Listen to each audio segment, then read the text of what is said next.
ও দাদা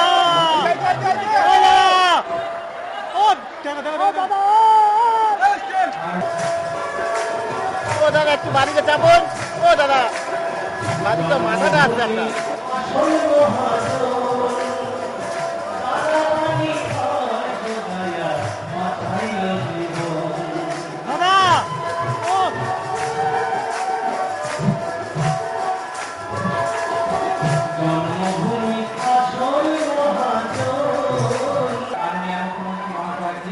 আপনারা বসুন, অনুগ্রহ করে লক্ষণ দাস বাবু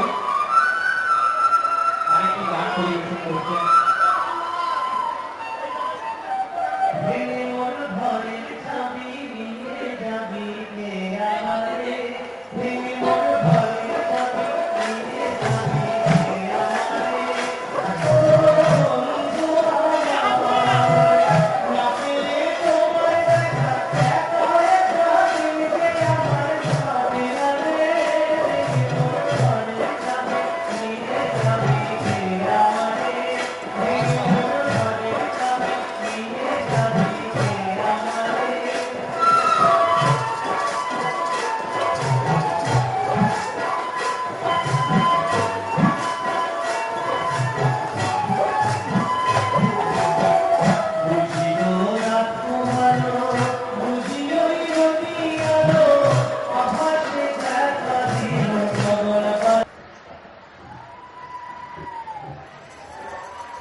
এবারে মাননীয় মুখ্যমন্ত্রী মমতা বন্দ্যোপাধ্যায় মহাশয়া বীরভূমের উন্নয়নে 10টি বিভিন্ন প্রকল্পের ভিত্তিতে এই প্রকল্পগুলি শুভ উদ্বোধন এবং শিলান্যাস হল।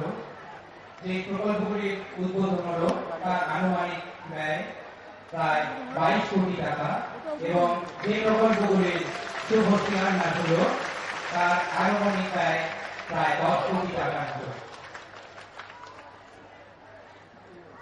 এবারে মাননীয় মুখ্যমন্ত্রীর উপস্থিতিতে শুভ উদ্বোধন হচ্ছে দেউচা বাসামি নিরানগঞ্জ এবং হরিণশিঙ্গা কয়লাখনি প্রকল্পে 210 কোটি টন ক্ষমতা সম্পন্ন এই কয়লাখনি দেশের সর্ববৃহৎ কয়লাখনি রূপে আত্মপ্রকাশ করতে চলেছে।